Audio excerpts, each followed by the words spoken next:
अगर जानना है कि रिश्तों की जंग में जीत किसकी होगी तो देखिए अनुपमा का यह जबरदस्त एपिसोड। सबसे पहले दिल थाम लीजिए क्योंकि आज हर किरदार एक नया मोड़ ले रहा है।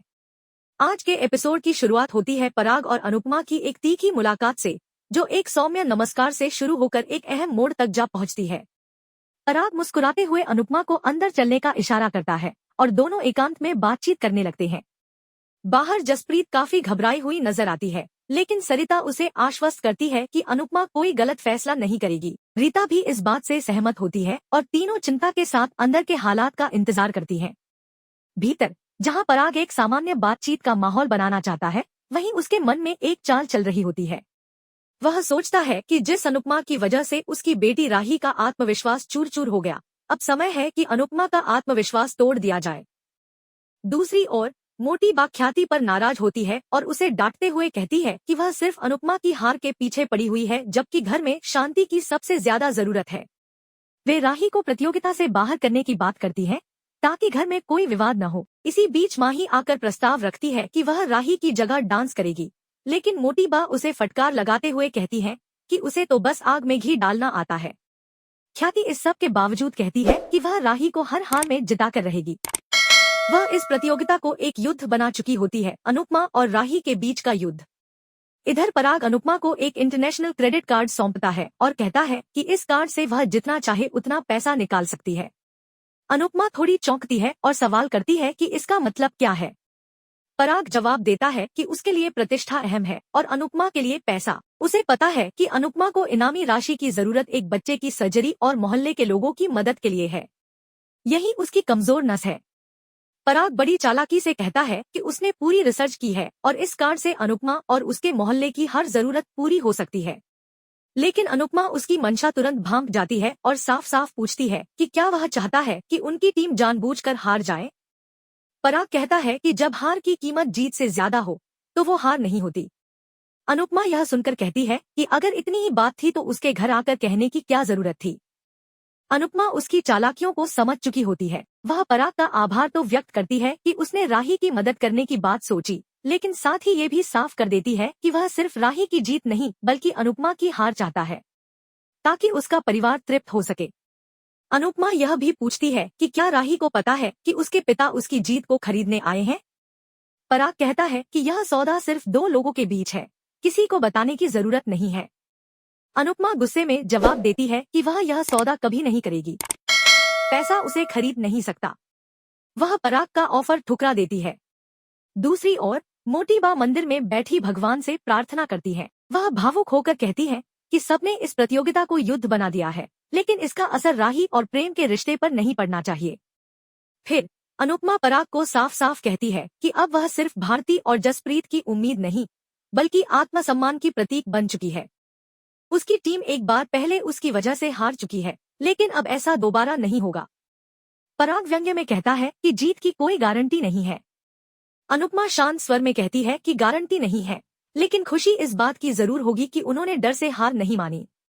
वह याद दिलाती है कि पराग पहले भी ऐसा कर चुका है और आज फिर वही कर रहा है, लेकिन उसका जवाब वही रहेगा। पराग यह सुनकर स्तब्ध रह जाता है। इसी बीच शाह हाउस का दृश्य सामने आता है, जहां अनुपमा को घर में लाने को लेकर जमकर बहस चल रही होती है। लीला बिल्कुल भी नहीं चाहती कि अनुपमा फिर इस घर का हिस्सा बने, लेकिन बाबूजी बड़ी ही सादगी से कहते हैं कि अगर अनुपमा खुद आना चाहे तो कोई उसे रोक नहीं सकता। अंश भी बाबूजी की बात का समर्थन करता है और कहता है कि यह अनुपमा से माफी मांगने का सही मौका है। लेकिन लीला इस पर भी अड़ जाती है और कहती है कि वह माफी नहीं मांगेगी क्योंकि उसे लगता है कि उसने कुछ गलत नहीं किया। पाखी, लीला, तोशु और ईशानी चारों अनुपमा के खिलाफ होते हैं। बहस इतनी बढ़ जाती है कि बाबूजी वोटिंग का फैसला करते हैं। जब वोटिंग होती है तो परिणाम बराबरी पर आ जाता है। ईशानी सवाल करती है कि अब फैसला कैसे लिया जाएगा। तभी तोशु एक अलग ही दुनिया में खो जाता है। वह सपना देखता है जिसमें वह बेहद अमीर बन गया है। मीडिया उससे सवाल कर रही है और वह उन्हें धक्का देकर भगा रहा है। तोशु फाइनल की टिकटें ब्लैक में बेचकर करोड़पति बन चुका होता है। ढेर सारे पैसे उसकी गोद में होते हैं और वह खुशी से फूला नहीं समाता। तभी सपना टूटता है और वह हकीकत में वापस आता है। वह कहता है कि वह अपनी माँ से नाराज नहीं रह सकता। यह सुनकर पूरा परिवार चौंक जाता है। तोशु अभिनय करते हुए कहता है कि वह मम्मी की तरफ है और उन्हें यहीं रहना चाहिए। वह अनुपमा को राजमाता तक कह देता है और सभी को यह यकीन हो जाता है कि तोशु ने अपना पक्ष बदल लिया है। तोशु के वहां से जाने के बाद माहौल में एक सन्नाटा सा पसर जाता है। पाखी और लीला एक दूसरे की ओर देखती हैं और समझ जाती हैं कि तोशु की इस अचानक हुई नरमी के पीछे कोई स्वार्थ जरूर है। उसकी आंखों में जो चमक थी वह ममता या पश्चाताप की नहीं बल्कि लालच की थी। वहीं लीला, जो दिल में ठान चुकी है कि वह किसी भी कीमत पर अनुपमा को इस घर में दोबारा नहीं आने देगी, मन ही मन साजिशों की एक नई परत बुनने लगती है। इधर बाबूजी और बाकी सदस्य पूरे दिल से अनुपमा के स्वागत की तैयारियों में जुटे होते हैं, एक उम्मीद के साथ कि शायद अब घर की फिजाओं में फिर से अपनापन लौट आए। दूसरी ओर प्रेम राही के लिए एक खूबसूरत सरप्राइज तैयार करता है। उसके साथ राजा और बादशाह भी उत्साहित होते हैं। राजा कहता है कि आज के बाद राही भाभी का सारा गुस्सा खत्म हो जाएगा। बादशाह भी हामी भरते हुए कहता है कि राही भाभी ज्यादा देर तक नाराज रह ही नहीं सकती। प्रेम के चेहरे पर एक सच्ची मुस्कान होती है। वह इस कोशिश में होता है कि अपने प्यार को वापस पा सके और उसे यह एहसास दिला सके कि वह कितना खास है। वहीं अनुपमा पराग से एक महत्वपूर्ण और भावुक बातचीत करती है। वह उसे सिद्धि विनायक का प्रसाद देते हुए कहती है कि इसे एक पिता के रूप में अपनी बेटी को दे देना। पराग बिना ज्यादा प्रतिक्रिया दिए प्रसाद ले लेता है, लेकिन उसके चेहरे से यह साफ झलकता है कि वह अब भी अपनी जिद पर अड़ा हुआ है। अनुपमा कहती है कि उसने भगवान से यही मांगा है कि जो सबसे योग्य है वही इस प्रतियोगिता को जीते। पराग तपाक से कहता है कि राही बेस्ट है। अनुपमा शांत लेकिन दृढ़ स्वर में पूछती है कि अगर राही बेस्ट है तो फिर उसकी जीत को खरीदने की जरूरत क्यों पड़ी? क्या भरोसा नहीं था अपनी बेटी की काबिलियत पर? क्या एक पिता को अपनी बेटी की जीत पर इतना ही शक होता है? वह कहती है कि अगर पराग सच में राही की भलाई चाहते हैं तो उसे सपोर्ट करें, उसकी भावनाओं को समझें और राही और प्रेम के बीच जो गलतफहमियां हैं उन्हें एक पिता बनकर दूर करें। एक जिम्मेदार पिता वही होता है जो अपनी बेटी के लिए सही फैसले ले।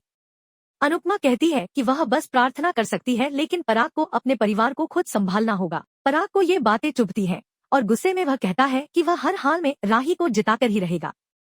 इस बार राही के साथ सिर्फ एक प्रतिभागी नहीं बल्कि उसका पिता पराग कोठारी भी खड़ा है। अनुपमा मुस्कुराते हुए जवाब देती है कि यह जानकर अच्छा लगा कि आप आखिरकार एक पिता की तरह सोचने लगे हैं।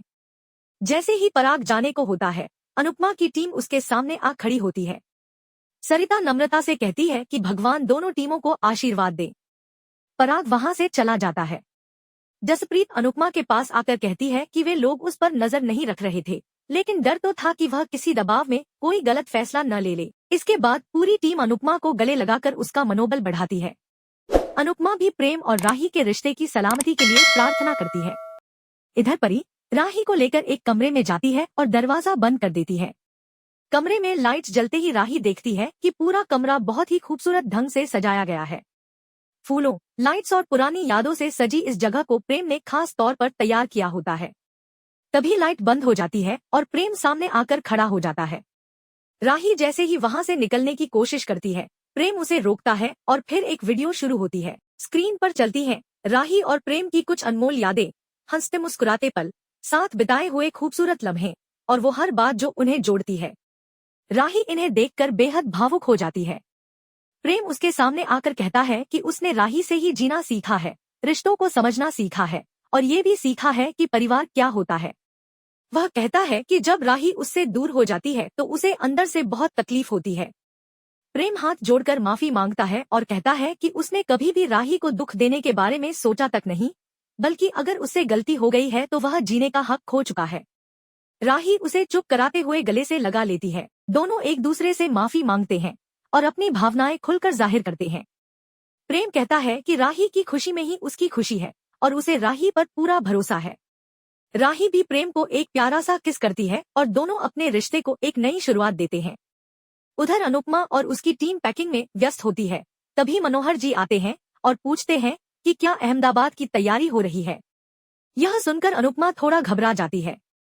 मनोहर जी उसे समझाते हैं कि जिंदगी कभी आसान नहीं होती, हर मोड़ पर चुनौती होती है, लेकिन जब तक हिम्मत है तब तक रास्ता भी है और सफर भी। सब मनोहर जी की बातों से सहमत होते हैं और फिर से खुद को मानसिक रूप से तैयार करते हैं।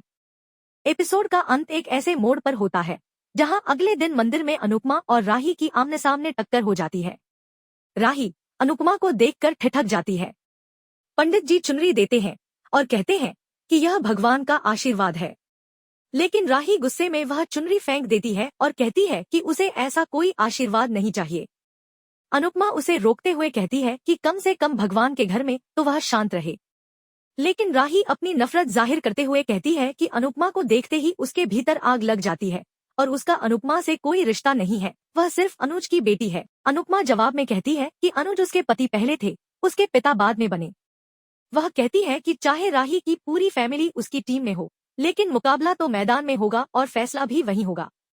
अब दोनों ही हिस्सों की घटनाएं एक दूसरे से जुड़ती नजर आती हैं। एक और अनुपमा पैसे के बदले आत्मसम्मान नहीं बेचती, दूसरी ओर उसका बेटा अब दिखावे में उसके साथ खड़ा होता है, लेकिन मन के किसी कोने में उसका लालच अभी भी जिंदा है। अब ये देखना बाकी है कि क्या अनुपमा वाकई अपने सिद्धांतों पर कायम रह पाएगी या फिर हालात उसे झुकने पर मजबूर कर देंगे। ऐसे ही हर ट्विस्ट और टर्न से भरपूर एपिसोड्स के लिए जुड़े रहिए टेली एक्सप्लेन से और जानिए अनुपमा की जिंदगी में अब कौन सा भूचाल आने वाला है। वीडियो को लाइक करें, शेयर करें और चैनल को सब्सक्राइब करना बिल्कुल मत भूलिए, क्योंकि सबसे तेज अपडेट्स मिलते हैं यहीं।